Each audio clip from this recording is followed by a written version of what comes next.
we want to talk about accompanying songs, like your local songs, like maybe in your church or maybe in a gig. This you've been faithful, Lord.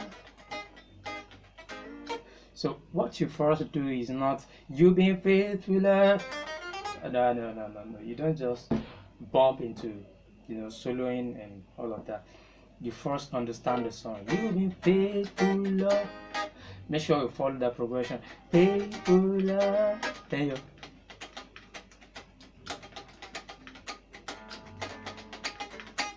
I hope you can see the way.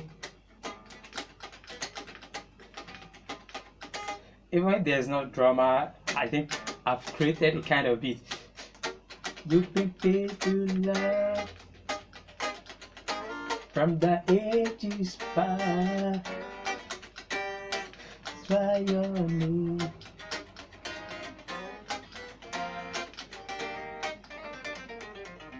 So, you understand what I'm saying?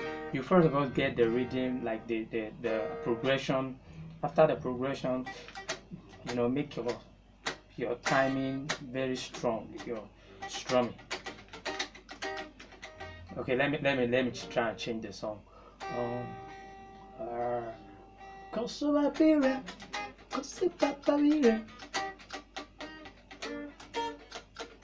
Do you see that?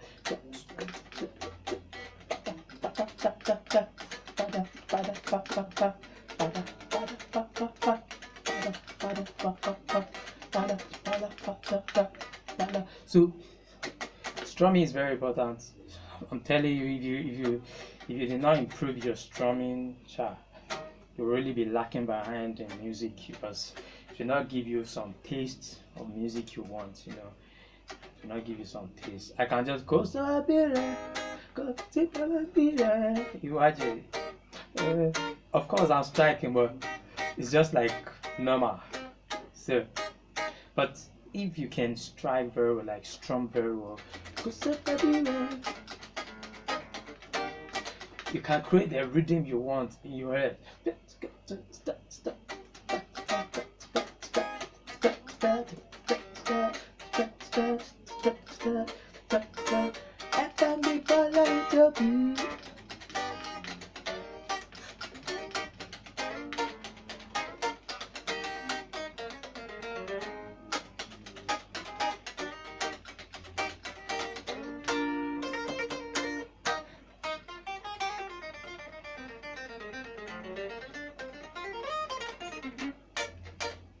So, like that.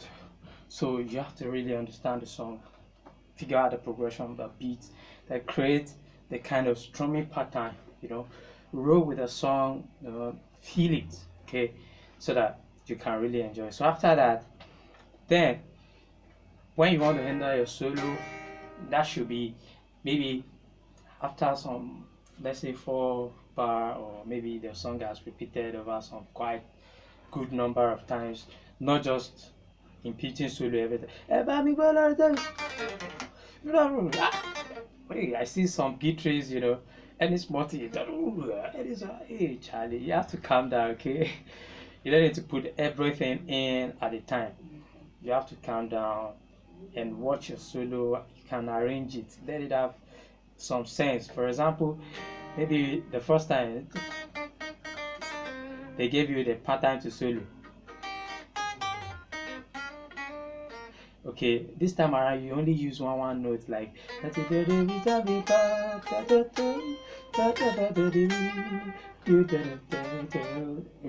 maybe that is what you use at first.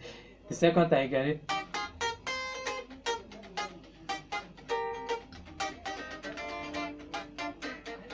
So I'm using my duet right now, like my third.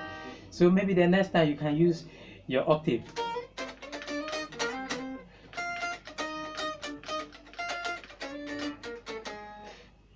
You understand? Sometimes you can just use a particular, let's say you can just use your pentatonic.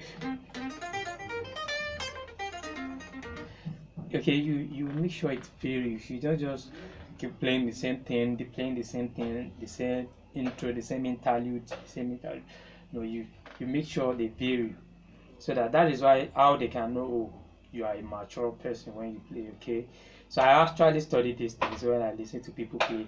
Just notice that at the point they will play just and the second time you hear them is why, then the next time you hear why. So it's a kind of solo techniques when you're actually playing all this music. You have to be creative, you have to be ready to reason immediately. And it doesn't take you a time. Nobody will give you a time to sit down and start thinking of what you want to play. But all you have to do is immediately, even while the song is going on, before it comes to your turn to do an interlude, prepare in your mind. Okay, always have that up your mind. Okay, so okay, that is that also. Then it's actually a very big issue with most of our instrument, that is especially guitarists. When we come to a band, we don't really play together with a band, and this is very bad. For example, you are playing with a saxophonist and you find that you always clash with the saxophonist. This is a very simple thing. Anytime you have a keyboardist, and maybe assuming you have two pianists or keyboardists playing along with you, then the saxophone guy is there, the bassist is there, all sort of instruments are there. What you just need to hold on to, sometimes you might not really need to even solo, you can just hold on to your chord, but you don't play them like you are the one on the, no, you don't play them. You can just be picking them.